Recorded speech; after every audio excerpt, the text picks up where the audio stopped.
14 अक्टूबर 2019 शाम का समय था। कानपुर के इटावा जिले में प्रमोद मिश्रा किसी कारण से अपनी बहू से मिलने उनके घर आते हैं। दरवाज़ा खटखटाने के बाद भी सामने से कोई रिस्पॉन्स नहीं आता। प्रमोद मिश्रा दरवाजे के और हल्का सा धक्का लगाते हैं और दरवाज़ा तुरंत खुल जाता है और सामने का नज़ारा देख के प्रमोद मिश्रा की आंखें फटी की फटी रह जाती हैं। उनके सामने उन्हीं की बहू खून से लथपथ ज़मीन पे पड़ी मिलती हैं। वे उन्हें उठाने की कोशिश करते हैं पर उनके बहू से कोई रिस्पॉन्स नहीं आता। वे मदद की पुकार लगाते हैं और आसपास के पड़ोसियों ने भी घर के अंदर दस्तक दे दी थी और अब ये निश्चित हो चुका था कि दिव्या मिश्रा की मौत हो चुकी है। मृतक दिव्या मिश्रा एक जाने माने टीवी एंकर अजितेश मिश्रा की धर्मपत्नी थी। अगली सुबह नज़दीकी पुलिस स्टेशन में FIR दर्ज करवाई जाती है और पुलिस इन्वेस्टिगेशन करने दिव्या के घर पहुंचती हैं और उन्हें घर का सारा सामान यहाँ वहाँ बिखरा हुआ मिलता है और ऐसा प्रतीत हो रहा था कि ये कोई चोरी की वारदात है। मामला गंभीर था, इसलिए तुरंत फॉरेंसिक टीम को इन्वेस्टिगेशन के लिए बुलाया जाता है। जब दिव्या की बॉडी का पोस्टमार्टम हुआ तब पता चला कि उनकी मौत उनके सर पे किसी भारी चीज के वार से हुई है। पर बहुत प्रयासों के बाद भी इस घर में ऐसा कोई हथियार नहीं मिला जिससे दिव्या की जान गई थी। आसपास के लोगों से बातचीत करने से पता चला कि उन्होंने एक युवक को घर के अंदर आते हुए देखा था। बताए गए हुलिये से पुलिस ने अखिल कुमार सिंह नामक एक युवक को पकड़ा। जब पुलिस ने पूछताछ करी तब अखिल बार बार अपने बयान बदले जा रहा था और कहीं ना कहीं पुलिस को शक हो गया कि अखिल का इस वारदात में कोई बड़ा हाथ है। और कुछ ही घंटों के बाद अखिल ने पूरा सच उगल दिया, जिसे सुनने के बाद सभी पुलिस ऑफिशियल्स हैरान रह गए।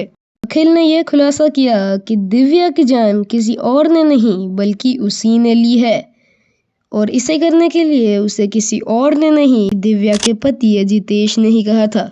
वह एक के बाद एक करके सारे राज खोलते चला गया। उसने बताया कि दिव्या और अजितेश की शादी कानपुर में 2016 में हुई थी। शादी के बाद कुछ सालों तक तो सब ठीक रहा। अजितेश दिव्या का बहुत ख्याल रखता और उससे बहुत प्यार करता, पर कुछ साल बाद कुछ ऐसा हुआ जिनसे इनके रिश्ते में दरार आ गई।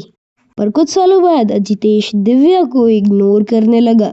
दिव्या को ये जानना था कि इसके पीछे की वजह क्या है और उसे पता चला कि उसके पति अजितेश का किसी भावना आर्या नाम की एक लड़की के साथ अफेयर चल रहा है। दिव्या इस बात को सुनकर बहुत ज्यादा दुखी हुई और वह अजितेश से लड़ाई करने लगी, जिससे उनके रिश्तों में और दरार आ गई। एक दिन दिव्या ने अजितेश के फोन से किसी तरह भावना का नंबर ले लिया और उसे फोन करके बहुत भला बुरा बोलने लगी और अपने पति से दूर रहने को भी कहा। दिव्या के फोन के बाद भावना अजितेश से दूर होने के बजाय अजितेश को दिव्या की शिकायत करने लगी और उसे उनके रास्ते से दूर करने की भी बात करने लगी। उसके बाद अजितेश दिव्या से और भी बुरा बर्ताव करने लगा। वह उसे मारता पीटता और बहुत बुरा टॉर्चर करता था। एक दिन अजितेश और भावना ने दिव्या को उनके रास्ते से हटाने के लिए एक प्लान बनाया। उन्होंने शुरुआत में तो एक प्रोफेशनल मर्डरर हायर करने की सोची थी, पर बाद में उन्हें लगा कि इससे उनकी सच्चाई सबके सामने आ सकती है, इसलिए उन्होंने उन्हीं के टीवी चैनल पे एक वर्कर अखिल कुमार सिंह को ये बात बताई और उसे दिव्या का मर्डर करने के लिए बोला। थोड़ी नानाई के बाद अखिल फाइनली मान ही गया और 14 अक्टूबर 2019 की रात को वह दिव्या के घर गया। दरअसल अखिल दिव्या का एक बहुत पुराना दोस्त था और दिव्या उससे अपनी सारी बातें शेयर भी करा करती थी। यहाँ तक दिव्या उसे रक्षाबंधन में राखियां भी बांधती थी। अखिल जैसे ही 14 अक्टूबर को दिव्या के घर पहुंचा तब दिव्या ने खुशी से गेट खोला और उसे अपने घर के अंदर आने को भी बोला। अखिल को अजितेश और भावना के बीच में जो भी हो रहा है वो सब बताया और अजितेश को समझाने को भी बोला। इस बीच दिव्या अजितेश और उसकी शादी की एल्बम भी लेकर आई थी और अखिल को दिखा रही थी, पर अखिल तो कहीं और ही बिजी था। वो घर में कोई ऐसी चीज ढूंढ रहा था जिससे वो दिव्या पे वार करके उसे मार सके। दिव्या का ध्यान पूरी तरीके से एल्बम पे था और अखिल का ध्यान एक पर्स पर पड़ा और उसने पर्स उठा के तुरंत दिव्या के सर पे वार कर दिया।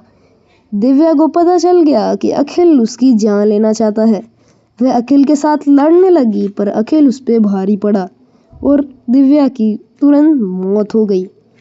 दिव्या को मारने के बाद अखिल सारे सबूतों को मिटाने लगा और पर्स लेके खुद कहीं दूर भाग गया। यह सब जानने के बाद पुलिस तुरंत अखिल, भावना और अजितेश को गिरफ्तार कर लेते हैं और उन्हें अपनी कस्टडी में डाल देते हैं। कोर्ट ने अखिल और अजितेश को उम्र कैद की सजा सुनाई और भावना को 14 वर्ष के लिए जेल हुई। पुलिस ने तो अपना काम कर लिया और हम इसका सम्मान भी करते हैं। और आपका यह काम बचा है कि इस चैनल को फटाफट सब्सक्राइब कर लीजिए ताकि आप और ऐसी क्राइम वीडियोस देख सकें। तब तक के लिए जय हिंद।